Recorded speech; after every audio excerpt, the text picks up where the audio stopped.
start again, just to make sure we got it. Season 4 of Comic Book Nation, we are back. I am your host, Kofi Outlaw, and we're back in the studio again. So Season 4, Part B, as we do in the anime world. This is Part B, the studio sessions. I'm your host, Kofi Outlaw. As I said, this is Comic Book Nation, your one-stop shop for all things geek culture. Joining me in the studio today is my regular co-host, Matthew Aguilar. Yay! You know him as one of our most frequent guests and wrestling experts. Mr. Connor Casey is with us in the studio today. Back from the dead. What's going on, guys? And all the way from her home, Florida girl, Janelle Wheeler, is with us remotely today. Hey, everybody. So none of that matters if you're just downloading our podcast from one of your excellent podcast platforms, but if you're viewing, this is all important. So today, yes, we have some studio updates. I think I have a dedicated camera today. Do I? Dedicated camera? Do we have that? Do we have the Kofi cam? Do we have a Kofi cam going? Ah, there it is. Flex, flex, flex, flex, flex. No, I'm just kidding. That's not that kind of show. Let's get back on the rails. But yes, there is a Kofi camera here for all our viewers of the podcast who want to know. We are tweaking as we go along. We're just getting back in the studio, knocking the dust off, guys. But aside from our logistics, we do have our regular show to do, so let's get to it here because, as you know, this is Comic Book Nation. We are your one-stop shop for all things geek culture, and we are certainly going to exemplify that today because we're going to take it around the bend like the circular table we're sitting at. So, we got a lot to talk about, and we're going to do our first retro review today. Mostly because I selfishly watched a movie and got so excited about it, I thought I'd drag everybody into it. You did hype me up on Twitter after you... Yeah, I know, right? But my hype was real, so it's very rare that I feel emotions these days. So it was good to get those in. And we're going to share them with you guys in our first retro review of Blade. We have a review of Sonic the Hedgehog 2. We got to talk about some new trailers for Doctor Strange 2, what's coming from Star Trek, because we had some big Star Trek announcements this week. And, of course, we got to break down the latest episodes of both Moon Knight, the Halo TV series, and Matt and Connor are here, and they just got back from a crazy Wrestlemania, so we got to talk about that as well. So, full show, enough preamble, let's get started. Guys, did you guys see that latest Doctor Strange in the Multiverse of Madness trailer? It's called Dream. There's a lot of promos for Doctor Strange starting. What's that? Who saw that? Oh, yeah, who saw that? Yeah, nobody. No, Janelle would never be up on a Doctor Strange trailer. Why would you ever watch something like that? But, yeah, we got a new trailer for Doctor Strange in the Multiverse of Madness. It's called Dream, and it has people freaking out, and with good reason. We've seen enough from this movie, obviously, from director Sam Raimi, and the footage we've seen has been pretty enticing, but this one was like, I don't know when Marvel does this, if Kevin Feige is like giving us clues or just trolling us and just messing with our minds, because this trailer did several things that fans have been kind of theorizing about all along, including doing a big name drop for the villain, or just the name Nightmare, right? So we got Elizabeth Olsen, Scarlet Witch, coming in a sequence with her and Stephen Strange having these dreams, and they wake up and she says, "Every night I have the same nightmare." And Marvel fans, of course, are freaking out because we actually don't know who the villains of Doctor Strange 2 are, or villains. There's been so many possibilities, right? Like, we've got evil versions of Strange, evil version of Wanda, Baron Mordo's running around. We have something that looks like Shuma Gorath swinging tentacles in one scene and doing that whole thing. And now we get Wanda dropping the word nightmare and this whole thing with them in their dreams. So, Matt, you're the expert here. What's going on? Solve this question for every Marvel movie fan. Wow. Who are the villains of Doctor Strange 2? Wasn't the Shuma Gorath debunked? Wasn't that a thing that was like, that's not even a thing? No, Marvel, I don't think Marvel can use Shuma Gorath, so like, yeah. Even though I understand that, the obvious looks are similar. Like, it's a big kind of starfish looking thing, right? Mm-hmm. Nightmare seems to be, that's the one we thought coming into this movie, especially back when Derrickson was doing it. Yeah, that was the rumor before we got Raimi. Yeah, that was the big villain that they were supposedly pitching and moving forward with. I have seen nothing to dissuade me from that opinion, so I think it's Nightmare. Here's the thing. I assume Marvel is trolling me at any given time. Ever since WandaVision, I do not give in to like tips of the hat teases until I see them. So until I see Nightmare, I won't go like it's Nightmare. But everything that has been kind of building here, and granted the multiverse stuff will bring in, evil Doctor Stranges and other characters, right? That's totally a Maria Captain Marvel take that is not Superior Iron Man and a bunch of people they've been saying. Like, we'll see all those characters come in, but like as a villain, Nightmare. That's my pick. That's my pick right now. I haven't seen anything to move me from that. Yeah, I'm kind of agreeing with you. Nightmare is kind of where we started from this whole thing, ironically, and then we went down this whole multi-universe rabbit hole. But thinking about if there's a villain that can be above overarching all of this and like above all this multiverse hopping, all this kind of crazy stuff happening with these two characters and them dealing with their bad sides and confronting all these aspects of themselves, like, yeah, Nightmare is one of the only villains that you could have to reveal, like, when they get through the fog of all this non-reality or changing reality, like, who's at the pulling the strings. That's one character you could see. Yeah.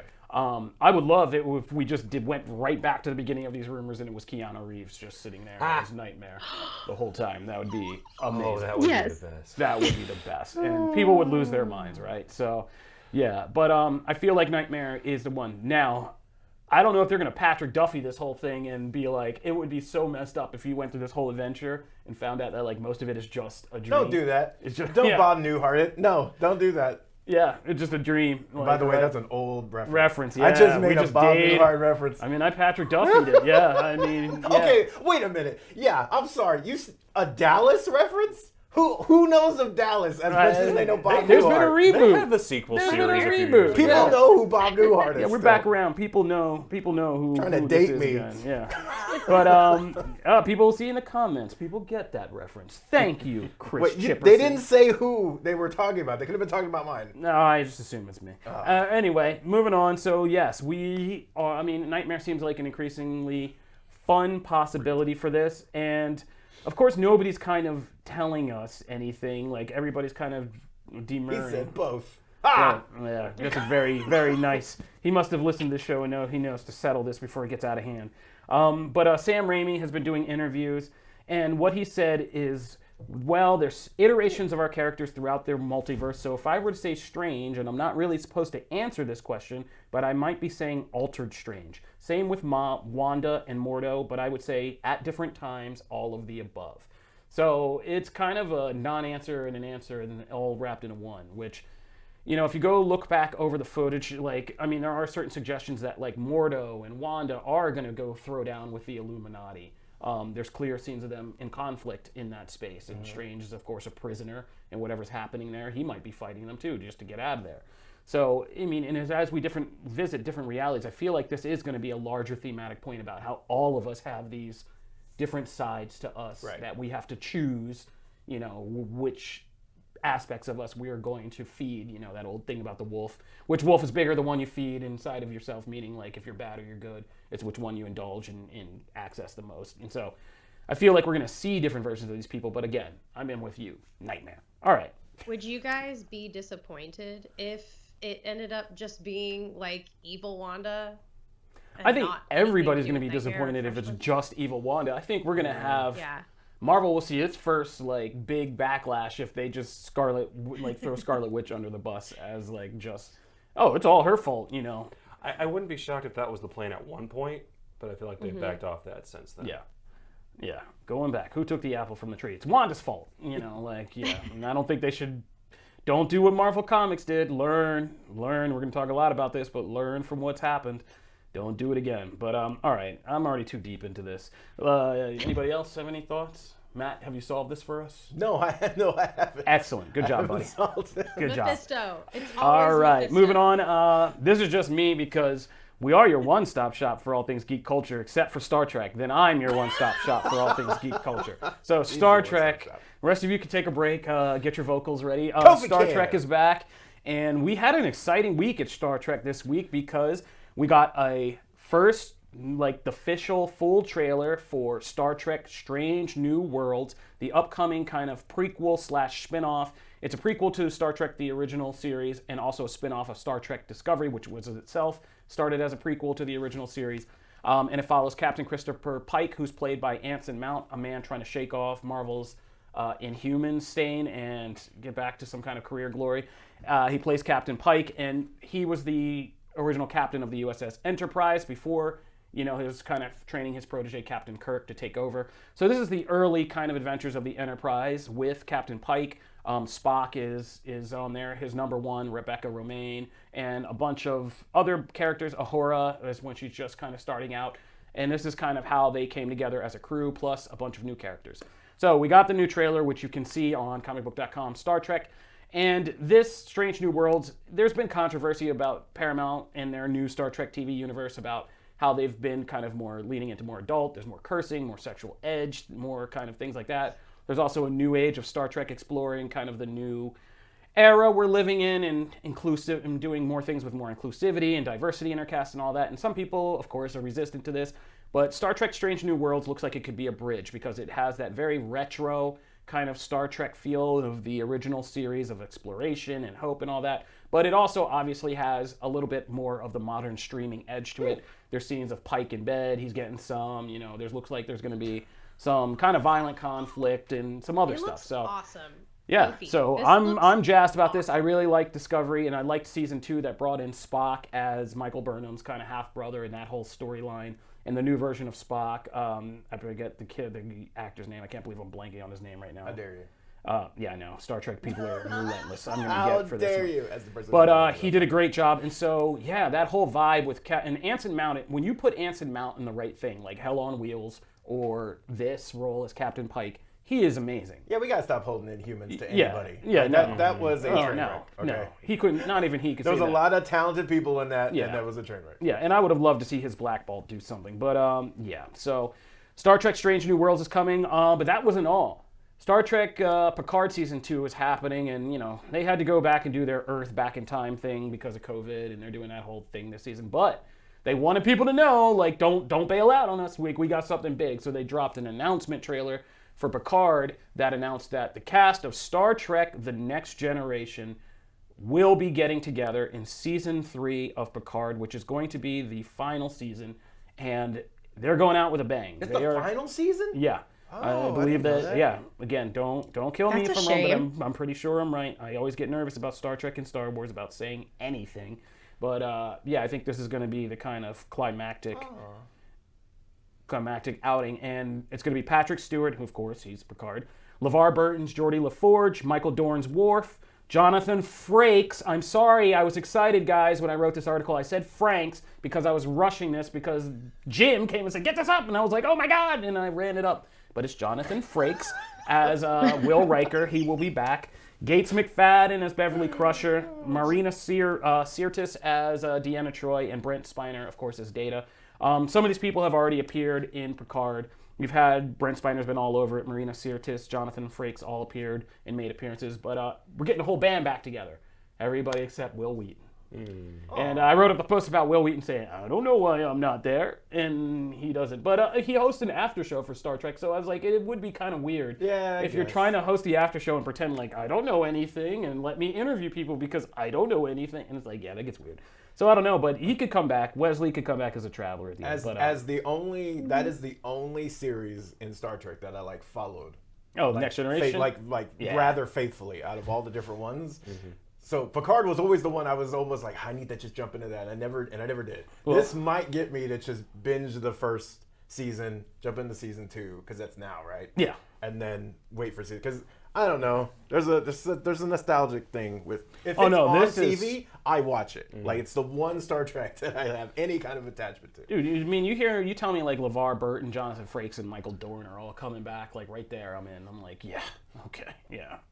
I've heard really good things about Picard, like really good things. I don't try to do it too much here because Oh, not from you. Oh, I know because from other people. I promise. I'm the only Star Trek fan up here. On the crew, and because I know that people get all suspect because Star Trek TV universe streams on the excellent Paramount Plus along with Comicbook Nation, people always think like we're just stumping. But yeah, I love Star Trek Picard. I love Discovery. I love the new Star Trek TV universe, and I'm excited for Strange New Worlds. So that's Star Trek. All right, guys.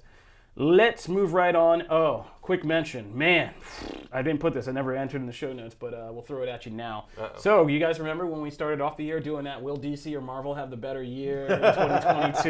Yes, I did. And we did that whole thing, Yes, and I I did. stumped hard for DC, and I was like, this is going to be the year. Yes.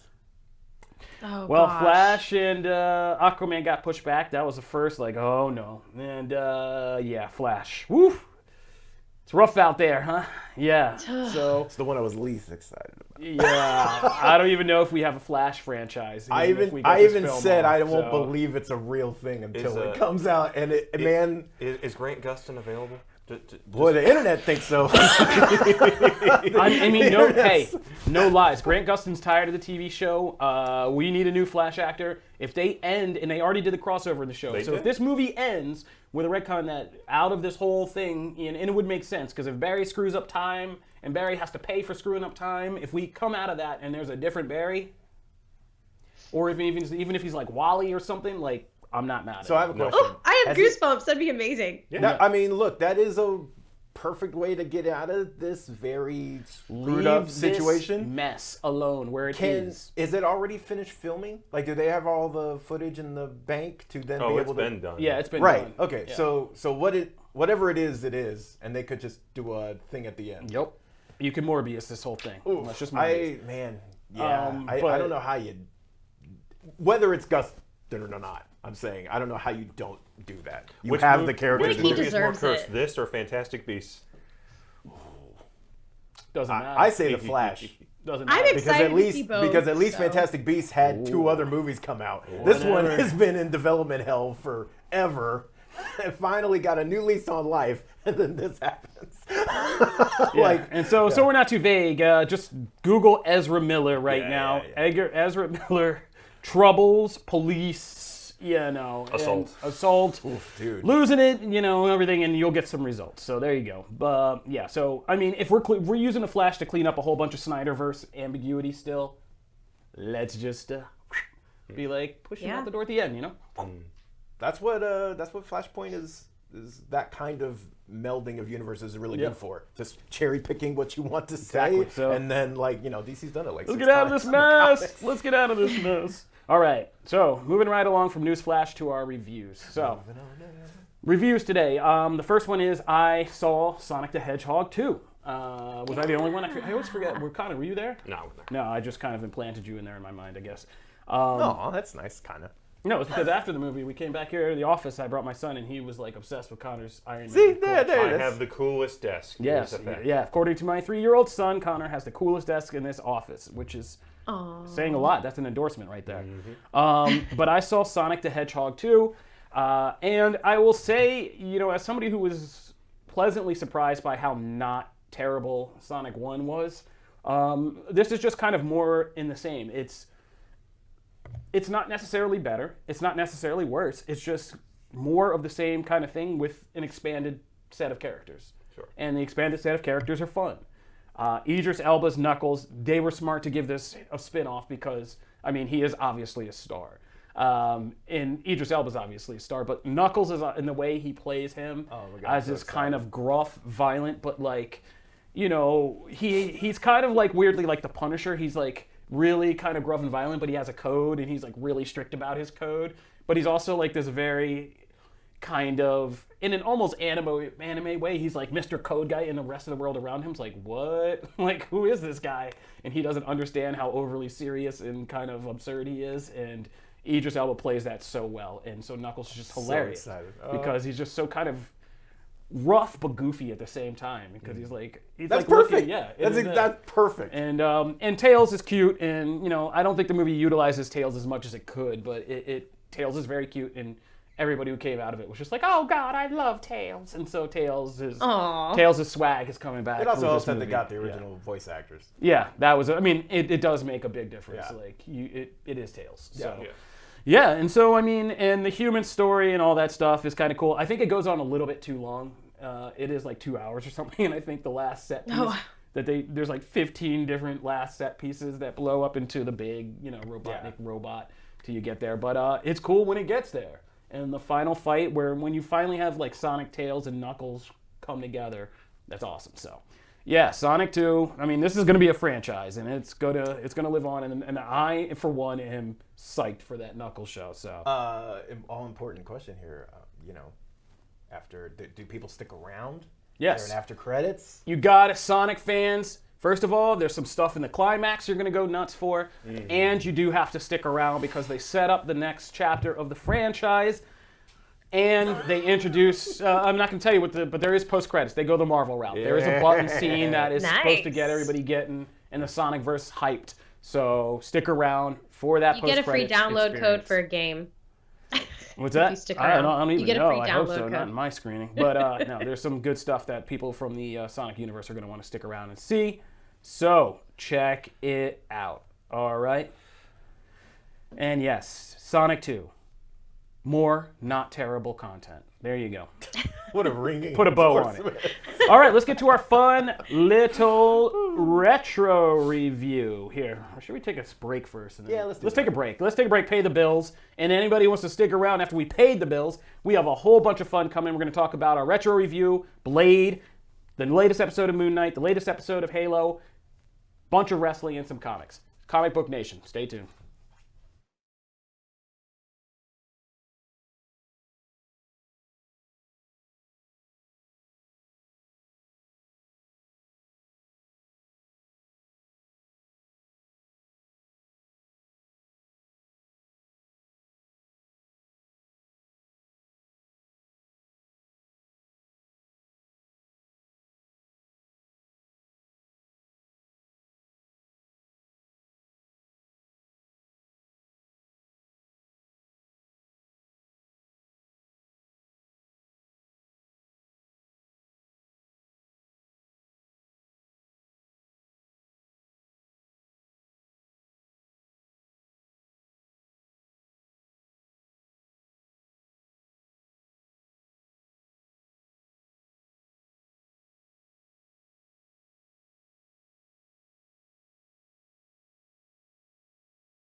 We're stuck in a loop. We are stuck. You just saw intros from several different variant timelines. Which one have you landed in? I don't know. But it is Comic Book Nation, your one-stop shop for all things geek culture. We are here in the ComicBook.com studios. We just talked about the news, but now it's time to get into our deep dive of content this week. I just did the review for Sonic 2. Be sure to check that out on ComicBook.com Gaming. We have a bunch of Sonic 2 reviews, breakdowns of the movie, all that good stuff. Now, we're unrolling. We're at season 4, and it's about this time in a show where things get old and stale, and you have to go to a bag of tricks that people are familiar with, but you still got to go to them. So now we're doing retro reviews. There you go. There you go. So we're doing retro reviews now. I'm just kidding. Mostly because, like I said, I saw a movie that I hadn't watched in a long time, got really jazzed about it, and decided to drag everybody else into my mess. So we are doing our first retro review here at Comic Book Nation, and it is going to be Blade. What I call the Godfather. Next time you're going to give me more of a heads up. What's that? Right. Next time you're going to give me more of a heads up so I can watch it again with you guys. Bro, yeah. I messaged you guys on Wednesday. Yeah. And, what? Okay, so here's the thing. It's on Netflix. Let me put it out there. Next week's Roman Holiday. I just rewatched it. Classic movie. That's what we're doing next week. Yeah, we won't be. Thank you for the heads Anyway, don't let these kids fool you. Such a good movie. I gave them plenty of heads up to see Blade. I did it as soon as I did it.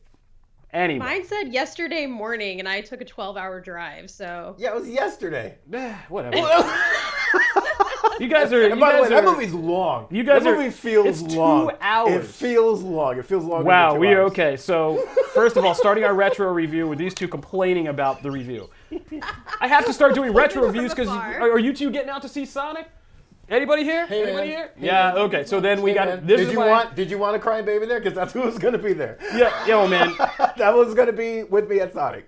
Oh my God. right. Amber's not feeling Sonic right now. All right, that's all I'm saying. Give You her, guys- give her a couple years. You guys, I'm gonna this is watch a this, retro though, review I Cookie. made I'm for gonna you watch in it your again. homes, and you're still. This is a You failed. behind the scenes level of diva and divodom that I deal with here. Fail. Epic pile of fail. Well, all right. I'm going to go in. You guys, Blade. Let's talk about this. So, Blade. I hadn't watched this, sat down and really watched Blade. I tend to go back to Blade 2 just because it's easier to kind of put on when you're doing stuff. A lot of fun. But first Blade, what I would refer to as the godfather of comic book movies. I saw this in 1998, right before getting out of high school. At that time, I was actually studying if, comic book movies could be a major form of media and all this stuff. But that's neither here nor there. That changed my life like it changed so many other people's lives. To see this minor Marvel character star in a blockbuster movie with a very kind of serious actor behind it, and to kind of take the material seriously and create this ahead of its time, rated R, blockbuster comic book movie for adults. So, Blade came out, and right from the blood rave scene in the beginning, I was hooked. Wesley Snipes was at the top of his game back then. Yeah, it was. But when you go back and watch it, it's crazy to just see how much of a pioneer this movie was to this day, even now. Some of the stuff that it's doing, comic book movies are trying to come back to and do, which is hilarious. First of all, the casting in this movie is just insane. You go back and you watch, and it's always funny to go back and after you have more experience with film and actors have bigger careers and go back and see these things. But you got a movie where Wesley Snipes and Chris Christopherson, singer Chris Christopherson are paired. Who is so good. And is so good so as good. just a central pair of Blade and Whistler. And a lot of their relationship and what they do in the movie, there's not a whole bunch of heart-to-heart between these two men. A lot of it's just kind of this unspoken father-son bond that they have going. But it's amazing. And I don't think they say a nice thing to each other throughout the whole movie. It's just Christopherson talking trash Not the till the whole end. time. Yeah. Yeah. But it works so well and it's so convincing that you believe that they are this kind of weird surrogate family. And it's just so berserk to just look at the casting and be like, we're going to do a movie. We're putting Chris Christopherson in it with Wesley Snipes. And nowadays you hear that and your brain just goes what? And it's going to work. Yeah, and it's going to work. And you're just okay, but it does. And Blade and Whistler are still that two of the so best freaky. pair of just characters in a comic book movie. But Stevie Norrington, who made this movie and seemingly did not make another good movie ever, still pulled this off. There's just the darkness, we're talking about the Batman now, but the darkness and the cinematography in this movie, and just how good it looks when so much of it is at night with people of color in the leads, and it still looks so crisp and beautiful and just so well done. It's nuts. And if you get to see this in modern 4K and stuff like that, I highly suggest it, because strangely, some of the computer generated effects are really funny. That towards the end, that ending climactic sequence is the only, for me, rough spot. Everything else kind of holds up. It's just the demon skeletons bursting out of the thing. That looks rough. That looks funny. looks Some of rough. when Stephen Dorff gets cut and the the blood pulls it back blood. together. But I His just meant hand. things when they go to the archives and they're all looking at computer screen simulations of what that looked like in the 90s. Yeah. It looks like somebody's cheap missed game or something. It's nuts. That's like watching Hackers. Yeah, now. it's hilarious. So that stuff looks a little dated, but all the actual action scenes, Wesley Snipes was at the top of his game, and the action scenes in this are just crazy for how long some of them go on and how intricate they So are good. with him and just other martial arts stunt performers. It's insane. I mean, that first sequence, I forgot how kind of gruesome The blood rave. my god, I forgot how graphic that is. So I'm watching it and I'm writing and stuff, and so I'm watching. I'm oh god, I kind of look up at the thing, and then I was glued the whole sequence, because I was okay, I forgot how gnarly this is, but I couldn't take my eyes off it. And then when he gets in there, he leads with the shotgun, and then the sword comes out, and even towards the end, the final conflict, which shows, by the way, that you can do a one-on-one as a final fight and make it awesome. You don't have to do a lot of movies, and Marvel movies are the same way. A lot of times they fall into we got to make some massive spirit or some giant monster for everybody to fight, and it's no, just do one on one. It was good, it was great. And so aside from the blood, I think it's fair to call this The Godfather, because even just looking at the trailer, like I see bits of Spider-Man, the original X-Men trilogy, Constantine, Batman Begins. Oh, yeah. There's so much that other movies stole from this. Yeah. And yet when people talk about like the original wave of superhero movies in the 2000s, this one's always forgotten. Yeah, they leave this out a lot. Yeah. I mean, I had left it out. I mean, Crazy. there's so, and this was so iconic to me when I saw it. But the other thing that I want to mention is, first of all, Stephen Dorff. I don't think anybody's ever been a cooler villain. He's so It's cool. just in this, and I didn't realize like how much of this movie, because we now like kind of rate like what villains do in a movie, and so much of this is just scenes of him just on this '90s pretty boy like American Psycho vibe, just kind of hanging out in rooms talking to people, not even talking, just listening to people talk with an annoyed look on his face and then saying something smart ass and then like walking away. Is most of his role in this movie until like the very end. Love But he's that. still so frightening and like so good as Deacon Frost. It's crazy. But the one thing I really wanted to talk about was how crazy the script is by David S. Goyer, because we're so used to making fun of David S. Goyer for some of the things he's done since then. But this script is so tight in this movie, and it takes some really weird chances that I did not remember. I blocked out of my brain, but you look back and you're like, this is a comic book movie, and they went with this stuff, and you're like, wow, okay. Like the whole twist with Sanaa Lathan, spoilers for, Blade from 1998, but Sanaa Lathan as his mother, I had totally blocked that out. Like, I totally forgotten about that. I know she was in the beginning, and she's dying, and he remembers that. But when she wakes up in the coffin, they have that weird Oedipal thing in the middle where Frost is, like, kind of his new daddy. Yeah. And his mom's Very kind of, like, screwed up, kissing yeah. him. And I was just like, wow. Like, okay. If that happened in modern comic book movies today, the internet That would not happen. fall That- apart. I don't think that happens. The internet would fall apart with that kind of just. It'd be like, that's never been in canon. What is this? Like, was she hanging out in a pizza shop somewhere? It's just nuts. Like, Great imitation. so it's crazy. But like, yeah, that twist was nuts. And just the small things that this script does so well.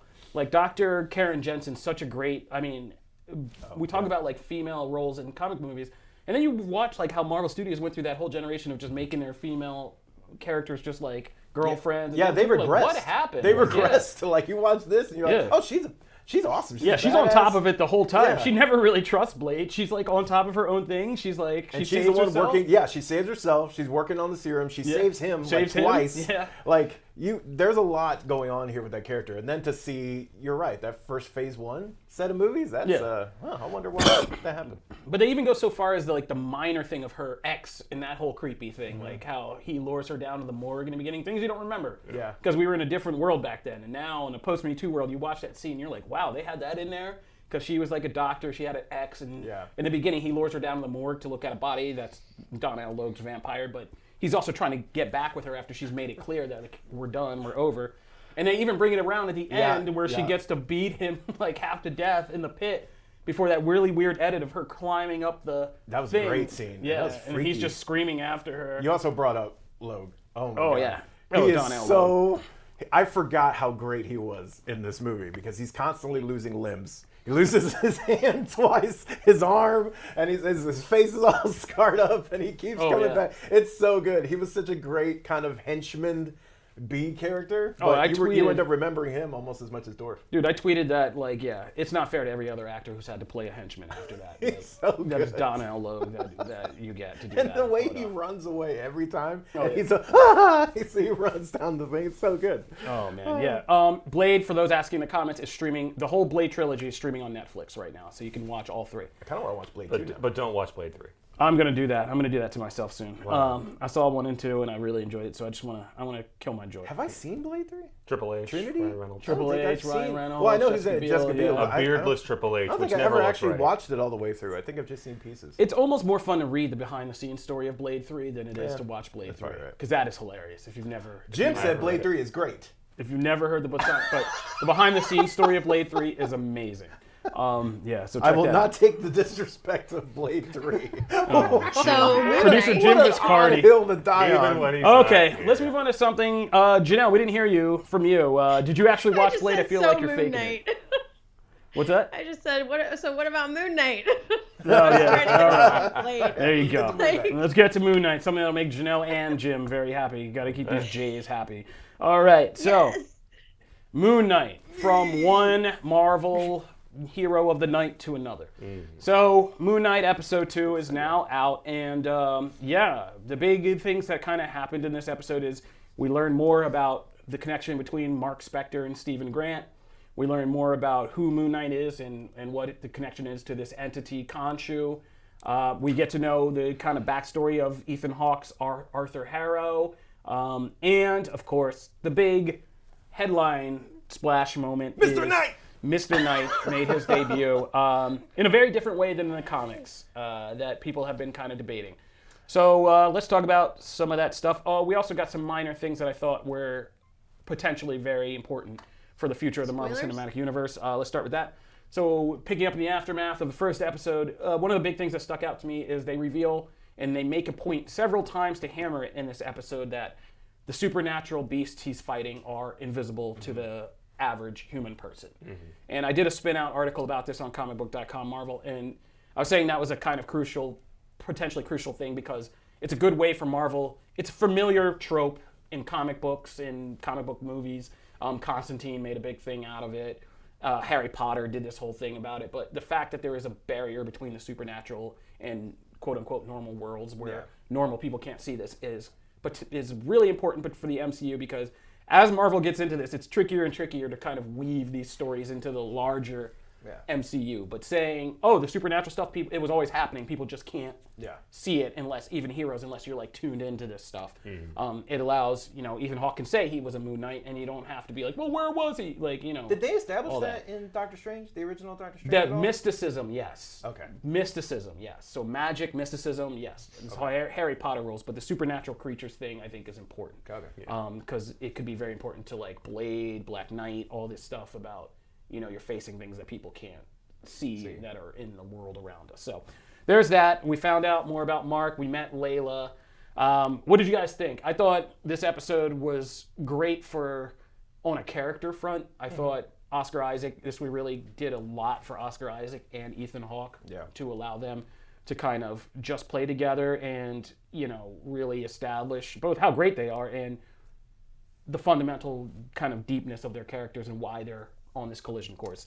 And that scene where he goes to the cult town was, them walking and talking is just great. Yeah, I think Ethan Hawke is the real kind of MVP of this episode, kind of low-key, but, I understand that Oscar Isaac should get a lot of flowers for this performance because it was great, especially because he's reacting so much to, and man, I understand why they made also the enemies invisible because all the budget went to Khonshu. Right. So Hawk is just chewing up every scene. Oh my man, so good, and it's so. I didn't think I would have a connection to this villain so quickly. Like I don't know, like a real level other than just being, hey, he's a Marvel baddie. Like I actually really feel. I understand where he's coming from, and you can understand what some of the arguments are that he's making to Stephen and Mark. So that part is really cool. I know I've seen the debate about Mr. Knight. I understand where it comes from because what's the debate? The appearance? Well, let's just establish for people who are listening. In the comic, Mr. Knight was established in the 2010s as a kind of alternate personality for Moon Knight, which is a street level kind of detective. He's the guy who goes and like I said, he does the street level investigations around his neighborhood. And he's kind of he's very no nonsense. He's kind of Batman-ish. He always has kind of the upper hand of knowledge. He's very kind of dry and sarcastic, and he's kind of a less heroic, more kind of noir beat cop version of Moon Knight. In the show, what they've done is establish that Mr. Knight is the Moon Knight manifestation of the Stephen Grant personality. Yeah. So he's like Stephen in a and Moon in Knight those, suit. they're two very distinct people in the books, and they've combined them. Which, to me, my whole thing coming into this was Grant is the least interesting aspect of Moon Knight for me, just looking at the whole. So I was hoping they would try and find something to add to him to make him compelling, because he's not a character that's going away, right? Because in the comics, sometimes you don't always get everybody. You might see a little bit of Steven or Jake or whatever, but then they go away, and whoever is driving is kind of the main star. In the show, they're really they seem to be kind of building, like now we figure Jake will be next at some point. So they're really kind of keeping everybody in as they introduce them. And if that's the case, then I don't know. I kind of ate this up, and for taking it for what it is, that it is not the comics verbatim, I was cool with it. I laughed. I had a fun time with it. I thought it fit his character, the whole suit thing. Like, oh, I summoned the suit. Like, that whole sequence was great. It was awesome, and it fit with who he is as a character. So to get them both in the show and to have that alternating, I'm cool with that. But I understand where the debate comes from, because it's, Guys, I'm going to say something controversial. What's up? From a structural standpoint, and this might not stick by the end of it, but so far from a structural standpoint, this is the best Marvel show, period. Better than anything that Disney Plus has created so far, and here's why. Every other series to this point has kind of been baiting you to try and keep you watching for some sort of big reveal at the end. With Wanda Vision, we all thought, oh, who is actually causing all of this? Maybe it's Mephisto, and we're throwing out 20 different theories at once, and then it winds up, it's just Wanda. With Falcon Winter Soldier, hey, we're in Madripoor. Who's the stockbroker? Who's the power broker? Are we going to see Patch? Are we going to see any mutants? Are we going to see bigger, outstretching things from the comics? Nope, not really. With Loki, is it another Loki pulling all of these strings? We got to keep watching to see if it's that Emperor Loki that we saw in the trailer, if it's going to be him. With What If, it's, hey, are we going to get a good show at some point? With Hawkeye, it's, hey, is Kingpin showing up at some point? We all just kept waiting each episode, and they kept baiting us for some sort of big reveal. 2 episodes in, we know what Steven's deal is, we know what Mark's deal is, we know what Khonshu's deal is, we have a general idea of everything that's going on, and now the story can actually progress. As opposed to just, hey, here's one more thing behind the curtain for you to wait till episode 5 or 6 to actually reveal. I kind of agree with you, but kind of not. I think that what Moon Knight is doing better than a lot of other shows, and kind of what Legion did, is it's playing with this mental health thing and the ability to kind of have missing information, and it's making you feel as if we are going somewhere while leaving so many mysteries like in the wings. That you don't think necessarily to question until you start to back up and ask yourself questions. But we're not all sitting around waiting for a character like Doctor Strange to show up. No, it's not dependent on it. But I think that's what I think. What I agree with you is that it's doing a good job of moving us and not bogging us down in these questions. Janelle, what do you think? Yeah, I think I am always waiting for Doctor Strange. I nailed it. Like, I think that it's really nice to understand what's going on, because it's very easy to get intimidated by a character that you don't have like this comic book knowledge of. And the fact that like anyone can follow this that has not read the comic is really a success story in my mind, because that was the one thing that I was most nervous about, was like, is this just going to be like for the deep dive fans that know this character and get these multiple personalities? And the fact that like my friends and family that know nothing about it are following, I think that's really important and good to see. I agree. Like talk to Jim for 5 minutes about Moon Knight and you figure out this is a dense property. But 2 episodes in, I got a pretty good idea of what's going on. Yeah, and that's the strength of the MCU when it is at its best. And I think they've pulled, so far 2 episodes in, they've pulled off this, and that's not the easiest character to get across, and to actually not even get across, but without simplifying to the point of like, well, that's not really them. And so far they've done a really good job. Just to point out what you don't know what Mark Spector's life was, how he came across Khonshu, how he became Moon Knight, what he did for all those years since then with Layla, why he's after the Scarab, and like any of that. You don't know any of that. So props to Moon Knight. All right, let's talk about I like nice butts and I cannot lie. Halo episode 3 is fly. No, I'm just kidding. Where does that come from? Where does that come from? No. Did you watch Halo episode 3? Yes, but wow. I still didn't see that coming. I'm sorry. That's why it's good, man.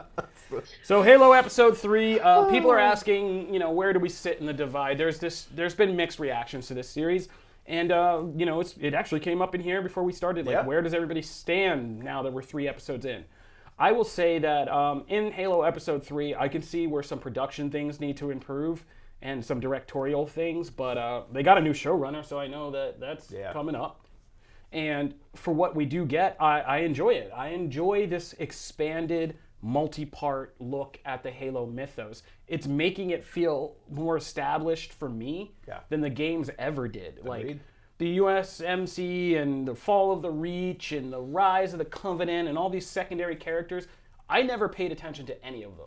Like the USMC commanders, all that. None no of that love for mattered. the Arbiter. I mean, No the love Arbiter. for the Gray Mind. The Gray Arbiter Mind. was. I mean, the Arbiter, you got to cut people with a sword. Of course, I remembered him, but like I'm saying, like the secondary supporting characters, or Dr. Halsey and all this stuff. Like none of that mattered to me. Yeah. But now it does matter to me in the show. Yeah. And I think that Pablo Schreiber is doing a great job. Like I said, I still maintain that in and out of the armor, he's doing a great job of making Master Chief an interesting character as John, not just Master Chief. Yes, thank you.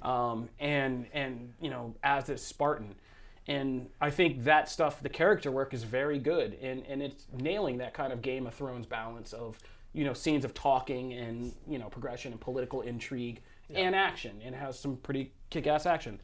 So Halo Episode 3 was the big episode, spoilers, you know, where we got to meet Cortana. Yeah. And man, that origin was well done in the sense that it was pretty horrific. Like and I said at the beginning of Halo that what I love about this show is that everybody, all the characters involved seem to be balanced between not being completely good and not being completely evil, but like having aspects of both. And any one of them can be very heroic and do something noble, but you also can see where they could do something very frightening and make a very frightening decision. And you see that this week with Dr. Halsey and that clone, and just the sci-fi of that like really just bugged me out, of her just talking to her own clone. It was, the clone being smart enough surreal, to be like realize what was going on, and then just having his brains like sucked out, you know, which was pretty horrific. Like when you saw, and they did it, and Halo gets pretty raw with it. Like they had that needle over the eye, which oh my god, I had to turn twitch. away. Yeah, that's the thing. I turned away, and then I waited for a while, and then I turned back, and it was like, psych, gotcha! Yeah, I know. And then They just did jabbed that. her in her eye, and I was like, oh my god. I was like, you guys are the worst. But yeah, Janelle, what'd you think? Oh gosh, I'm hooked. I'm all about this show, and I did not think I would be. I've never ever played campaign on these games. All I've ever done is just jump into a game and shoot things, and sword things. And now I'm like, okay, this is an actual like story, and I'm about it. And each of these actors, I've really been enjoying their performances. Especially like scientists, like her whole thing. Is she bad? Is she good? I don't know. I can't really figure her out. And then John, of course, is really amazing to watch, like his journey and all these things about him, and like not feeling emotion and stuff. Like I didn't know any of that. I don't even know if that's laid out in the games at all, but it's really interesting. It makes for an interesting story. So yeah, I'm hooked. I'm like waiting every week for the next episode. Yeah, I think you nailed it, and I think Kofi nailed it too when he was talking about like John as a person. That is something that, yes, the games, I'm not gonna like discredit the games for not diving into that in some regards. Them buns, keeping them buns away. Well, that from they the did world. not. That they did not. And that was a crazy scene too, because I have the hardest time with like blood and like Interesting choice of words. incisions and like whatever. Tell us about your hardest time. Very hard. Anyway, so my point is that I played through the first 3 games campaign-wise, and I did it in the best way possible, which is co-op. So I did it with friends, and friends who like know the franchise and are like, oh man, this is cool because of this.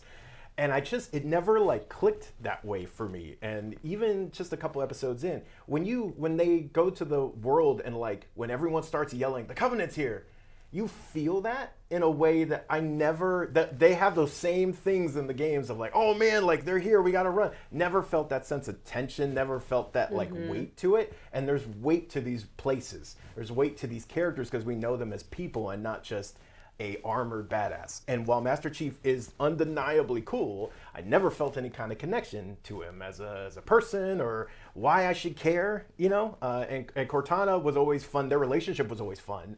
But again, here it grounds it in a very conflicted, complex relationship, right? He doesn't want anything to really do with her. She's like, I'm just trying to do my job. Then you get the, like, I can really help you. But then she's also kind of telling Halsey, like, hey, he's trying to do this. And she's like, earn his trust. There's all this gray in this relationship. And that's what makes it great. And so, yes, I understand for people who, like, adore the games and know all the lore, this might not be clicking for them. And it seems like online, that's kind of the biggest clash, is like people who are diehard fans are like, oh, this doesn't really feel like Halo to me.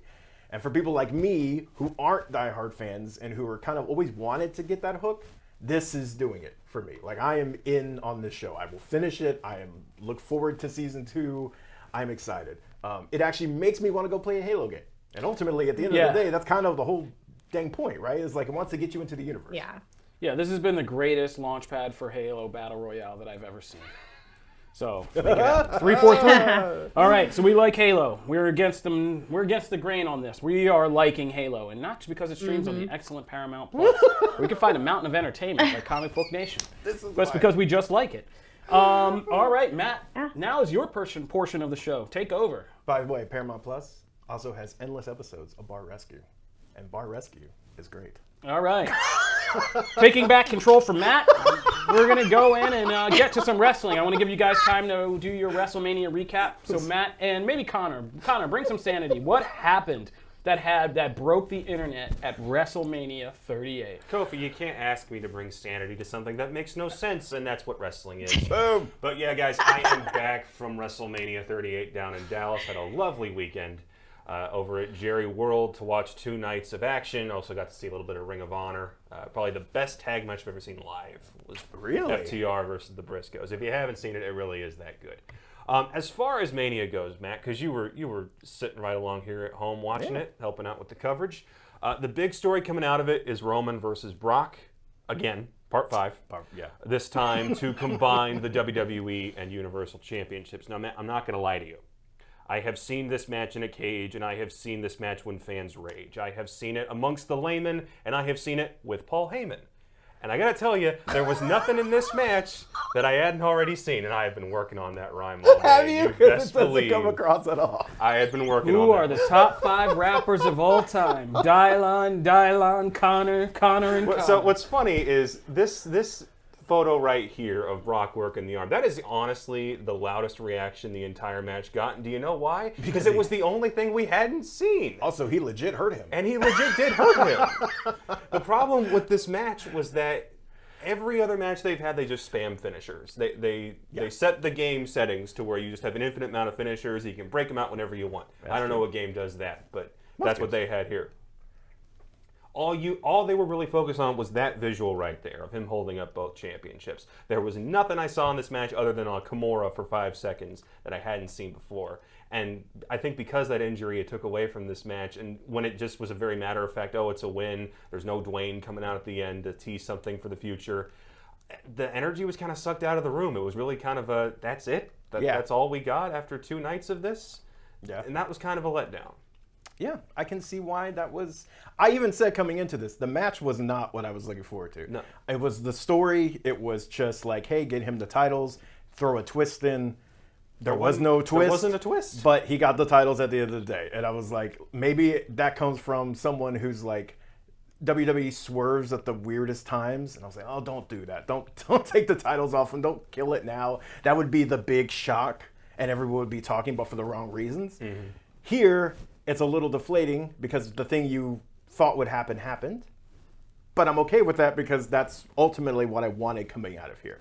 But I understand the match was boring. It was pretty boring. Especially after what we had just seen. We just got this match in October. Yeah. And there was nothing different from that one except, hey, is Paul going to betray Roman? This is one of the few times where the build-up was better than the match. Yeah. The build-up was good. All the stuff that happened. Brock Lesnar lifted them in a forklift in an SUV, and then he attempted murder beat a car times. with a pickaxe. Like, these are things that happened on TV, and they were great. He's the happiest Viking cowboy you'll ever see. Man. I love babyface Brock. But that was definitely not the highlight of this weekend, No. Matt. The highlight of this weekend was the fact that I saw Stone Cold Steve Austin's Stone last Cold! match. Stone Cold! I didn't think it was possible. I did not believe for 1 second that the bell was going to ring. Yeah. He was going to have a legit match and look at what Sting's doing over in AEW and say, hold my damn beers, because I'm going to take a suplex on concrete. All 80 of them. He had oh so many beers thrown to him during that match. Like, he's gonna be pounding beers, fighting a guy for 10 minutes. What if he had gotten like seriously injured from That's beer what we cans were just worried pelting him? about. He took a suplex on concrete. And like, this man has had the worst neck in pro wrestling history, and yet here he is, 19 years after his last match, coming out and nailing stunners like he never left. I saw someone tweet, I can't remember who it was, but that it was crazy that someone who has been away for that long can still do a clean suplex better than like people who are doing it every day. And you're like, hey, some things you don't miss, right? You don't unlearn them. Like, it's just there. And I'm so happy for Kevin Owens, like the quintessential indie wrestling guy. He's the one that gets to stand across from Austin. And he was great the whole time. He rolls his eyes when the ATV comes out. He's like, I'm going to beat you in a match because you're going to take this no-holds-barred challenge and you know you can't beat me. And Austin's like, just ring the damn bell. I'm ready. I predicted the bell would ring. Although you could tell in that photo that he was thinking, my tailbone and knees are going to be done as soon as I hit the mat. I need some time to recover. Yep. And also, he was, let's get to this, actually. This is a perfect segue. Yeah. See, for as great as night one was, then this old man shows up in night two with weirdly well-defined shoulders. 70 what? 73? 76. 76? 76. He's man, up there. I wish he I looked literally that good looks now. like an old man who got lost and like wandered into something. I don't look that good now. He's like, I heard you're having beers here. Which, by the way, I've had those lagers. They're actually pretty good. Those are the ones he makes. They have them here in town. I tried them. They're good. So night one I thought stayed head and shoulders above night two, and I was completely off with that guess. I thought night one had too much filler, and then night two was going to be the one that stood out. Night two was it. Night one. The other thing. I don't know if you've heard, but a certain American Nightmare is back in WWE. He has crossed the forbidden door and is now fully back with WWE. Cody Rhodes is back, ladies and gentlemen. And the thing that shocked me about this wasn't that the match with him and Seth was great. You put two great guys in a ring, give them 20 minutes, you're going to get a great match. Yeah. It's the fact that the presentation was unchanged. Yeah. The same music, same Homelander jacket, same Cody Vader coming up through the floor, which, by the way, got stuck on Raw. I don't know if anybody knows. No! It did. It got stuck halfway up. Oh, no. Everything about the AEW presentation was still here, and I was shocked by that because I thought there's no way they're going to do that. But as soon as he walks out, Variety drops an interview, and Cody's describing his conversation with Vince, and Vince is like, yeah, this is what we're buying. Yeah. We're not buying you. We're buying the entire presentation of you, so we're not changing anything. Yeah. Even the logo is the same. Yeah, even the logo is the same. Which, by the way, I've watched his entrance at least 5 times. I've watched it over and over again because the fever pitch that hits when just the lights go up and the music hits is enough. It's huge. And then as soon as they see him rise up, it's amazing. It's like when people watch those Endgame reactions all the time. You hear just this giant jump up somehow in pitch and like fervor. It was amazing. It's awesome to watch him get such a great match. And by the way, Seth plays a great part in this. He's the perfect troll. Welcome to the big leagues. Like, welcome back to the big leagues. Yeah, welcome home. Well, no, then he said welcome back to the big leagues in the thing. So he's constantly trolling him. He's smiling when he's there. But great. Kofi, for like a comic book reference here, this is Superman showing up in Marvel unchanged. Oh, no, I'm about to get at you because I actually put you on to this. Our boy, if you guys go back to ComicBook Nation a couple weeks ago, we talked to producer Adi Shankar, and one of our conversations was about wrestling, and I can see it here in the wrestling story queue. Nobody ever took it, so it's still sitting there since March 8th. Hollywood producer Adi Shankar thinks Cody Rhodes is the next John Cena. Ooh. Whole bunch of quotes where he goes in about how Cody Rhodes is his friend and like is one of the biggest things that wrestling is not using right now, and that how Cody Rhodes somebody needs to realize and grab Cody Rhodes and realize he's the next big thing. And that was right before this happened. In my defense, I wasn't on that episode. That's fine. It's still there. You guys can. It's in still my defense. I hook you guys up with awesome content. I didn't see it. You forgot. In your defense, you forgot. So Cody was great. Roman Brock was meh. Stone Cold was awesome. But I still think the match of the weekend from WWE's side, you gonna say it? Was Becky Bianca. Yeah, it was. It was so fantastic. Bianca's entrance was an all-timer. It's so good. Getting Texas Southern's marching band to come out while she's in like this like general regalia. That she sewed herself. It's ridiculous. And just she's the amazing. story the match told, because I was at SummerSlam. I saw the oxygen get sucked out of the room with the way Becky won. And to basically reenact that with everyone like, oh, Christ, are they doing this again? Yeah, which perfect. When they troll in service to a payoff, it's great. When they troll just to troll and show that, hey, we're in charge, not you, that's when they go off. But when they bring out Ezekiel and say it's not Elias, it's his little brother. Oh my God. Yeah, we're not touching that. We're not going there yet. But no, Bianca was excellent. This is back-to-back great WrestleMania matches for her. Two modern classics. Her match against Sasha was fantastic. Like, Sasha's walking around saying she's a Hall of Famer already. Yeah. Bianca's making a really good claim right now. Right there, man. And this was, Becky came out swinging, and they have great chemistry anyway in the ring every time. So they delivered. This, to me, I understand why Stone Cold was at the end, because it's Stone Cold. But if any other WrestleMania where you don't have such a big return, that should have been main And event. had it ended with Charlotte Ronda, there'd be a lot of complaints. Oh God, that was... Here, I didn't hate that match as much as everybody else did. It's just so clunky. But the ending was terrible. The ending was terrible. so freaking How does clunky. Ronda not win? Like, I remember watching that match going, hey, you know, this show hasn't had any booking decisions that make me roll my eyes. And There as it soon is. as Charlotte hit the boot, like, oh, there it is. Charlotte winning, LOL. Yeah, that was weird. Last thing, the celebs were out in full force. We had Logan Paul, Pat McAfee, and why am I always blanking on the third one? Johnny frickin' Knoxville. How do you blank on Johnny? In a jackass match. They just called it the jackass Yeah, match. it was. It was like a the whole stipulation cast of was, Jackass. hey, we brought out all the jackass stuff, Look at that. including the giant hand, a big old mousetrap, a table covered in mousetraps. Jackass. Yes. Here's New movie. New movie. Paramount Plus. Synergy. I will say, I think my favorite moment, that there was a lot to this whole thing, but my favorite moment was the big giant hand. Like, it came literally out of nowhere. Zayn just like runs watching, into it. and I don't see anything. All of a sudden, giant hand appears. You're like, where did that come from? I was not looking forward to this match, and I understood why a lot of people were not looking forward to People this were match. down on it afterwards, like, y'all don't like fun. It was ridiculous, but it won me over by the end. It was had just Party so Boy, much stupid Wee fun. Man, Rodeos have a clown Wee show. Man straight up got in the ring and did a power slam, defying all physics. I don't know how Sammy was Yeah, it able was to duck his impressive. head and like. And I actually understand get why picked up. Sammy is like, that was one of my favorite matches. It was ridiculous and memorable, and you will never forget that match. It's comedy pro wrestling at its finest. Yeah, I love that. Like, you're not. That's not showing up in the Tokyo Dome, but that can still be appreciated. That's true. But I get why people weren't looking forward to and all that. Where would you rank this Mania? Is this top 10? Is this best of the last top 5 years? 10? Where would you put this? Oh, best of the last 5 years? Yeah. I will probably say yes. That one I feel might be.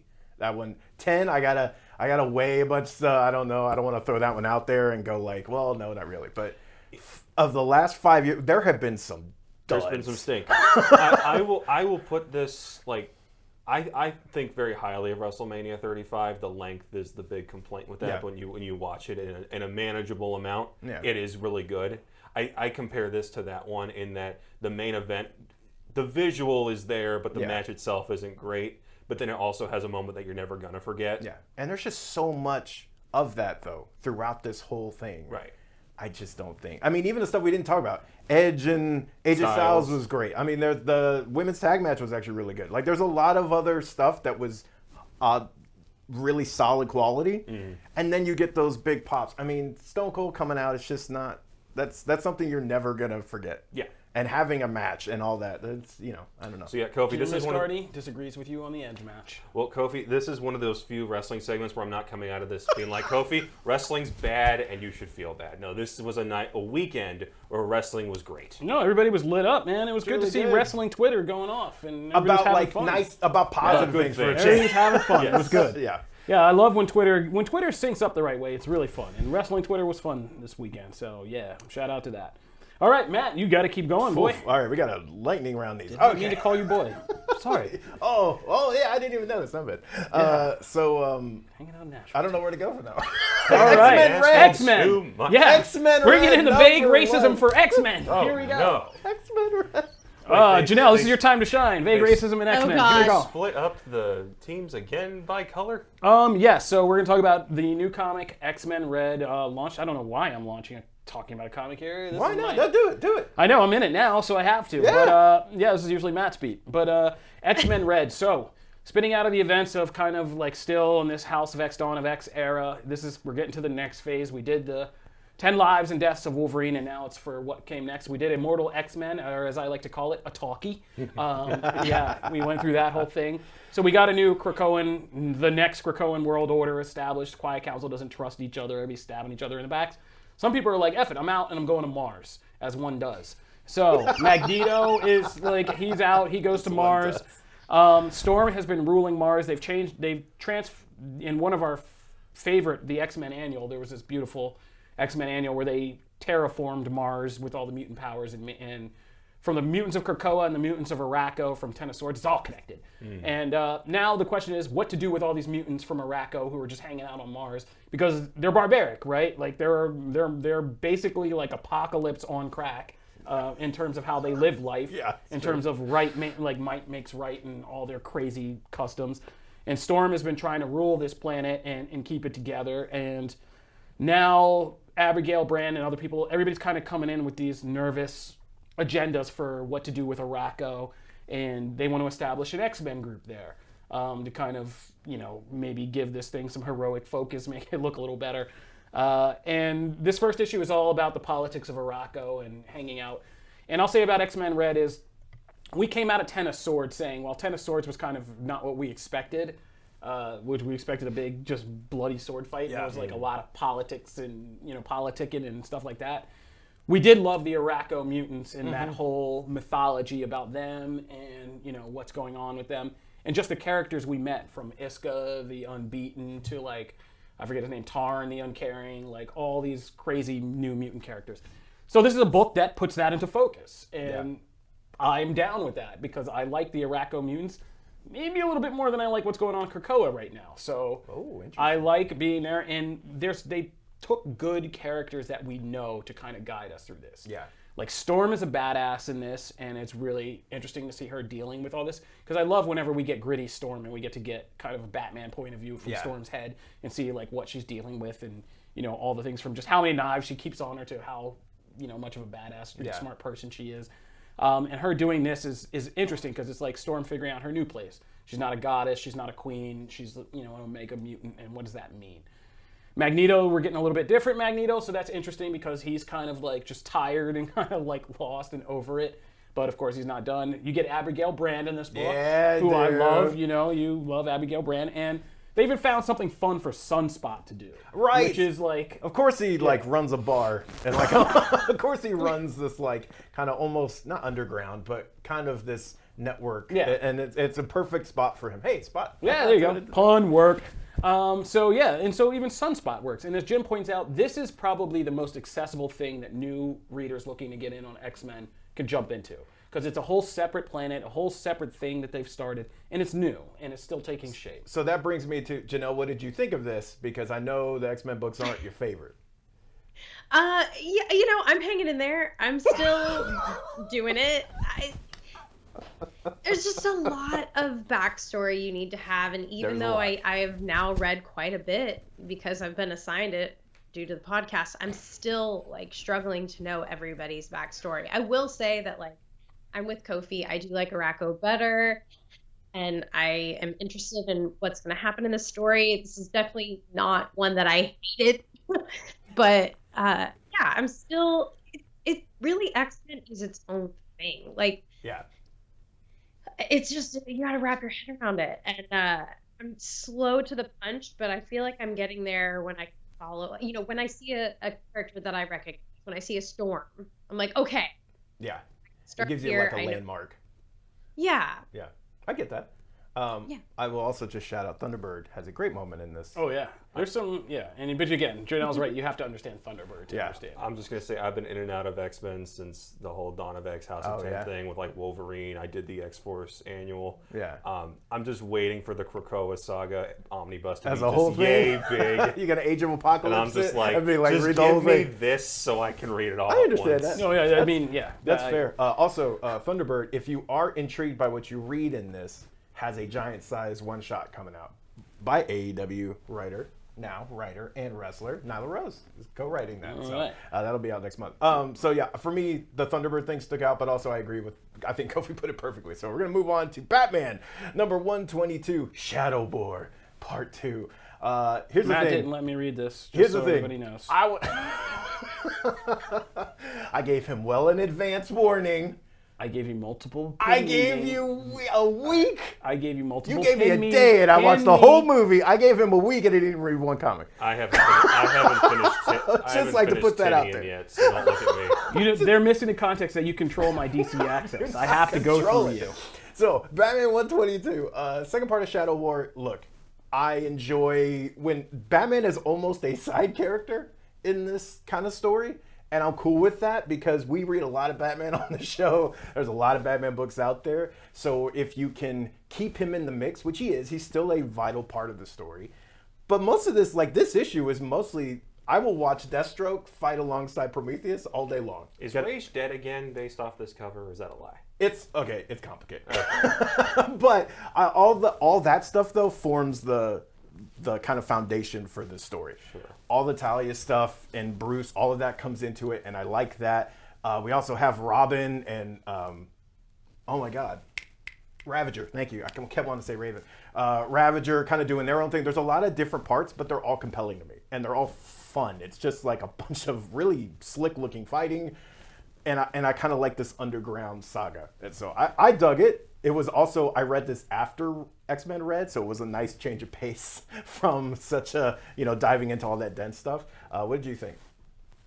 I didn't get to read it. Yeah, I read it. You control my access to DC. I mean, I really look forward to these comics every week. I really do. So anyways, this one was unexpected. I read it this morning, and it is so pretty to look at. My gosh, it's just really lovely. The action is crazy. Yeah.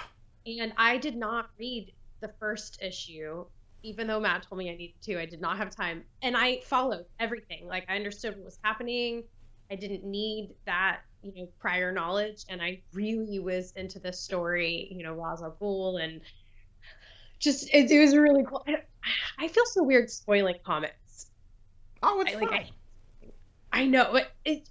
Just say it. Say it. We've got time for this. We gotta get out of here. It's really, really cool to see all the different layers. This one to me just makes you want to read more. It definitely left me wanting more for sure. Yeah, no, I felt the same way. And I was surprised that it was so new reader friendly. I'm not gonna lie, right off the bat. Let's get into the poll winner. Moon Knight number 10, perfectly fitting. With what's going on in the show, and also not fitting, but it keeps the tone.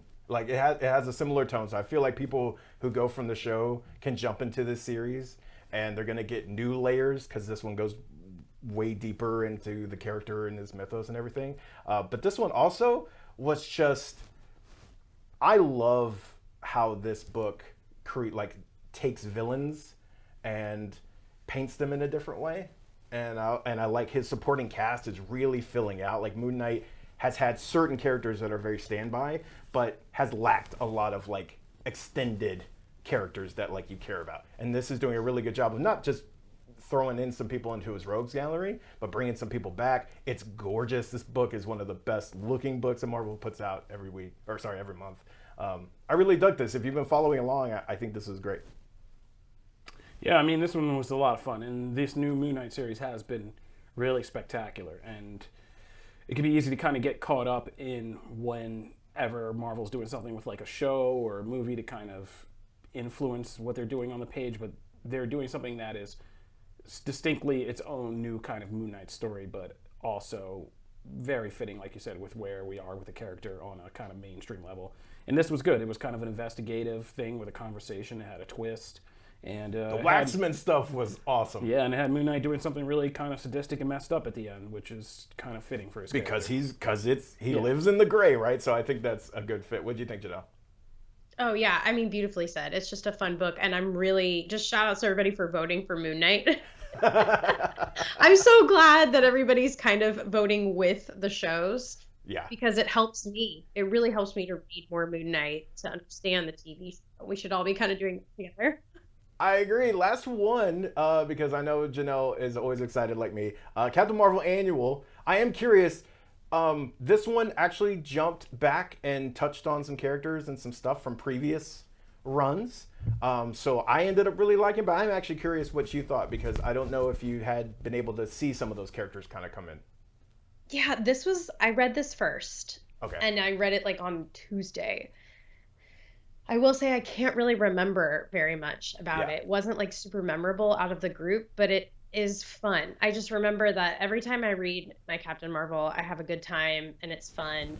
And I didn't feel particularly confused by anything. I was really excited about all of these other characters, even though maybe I don't know them. Right. I kind of got their vibe, like what they were about. Gotcha. And that I think that's a successful comic. Yeah. Yeah, for sure. Starjammers are in this. Starjammers are always fun. And then being a character from Sue DeConnick's run of Captain Marvel was back in the mix. So I was very excited to see her. But yeah, so that's comics. All right, guys. That'll do it for this episode of Comic Book Nation. We are your one-stop shop for all things geek culture. If you are just getting into the podcast, we are on all your favorite platforms from Apple Podcasts to iHeartRadio and Spotify. You can also watch our live streams on Twitch, YouTube, or Facebook. If you missed the live stream, it's okay. As soon as it's done, we just put the whole video up on those platforms so you can rewatch them, so check it out.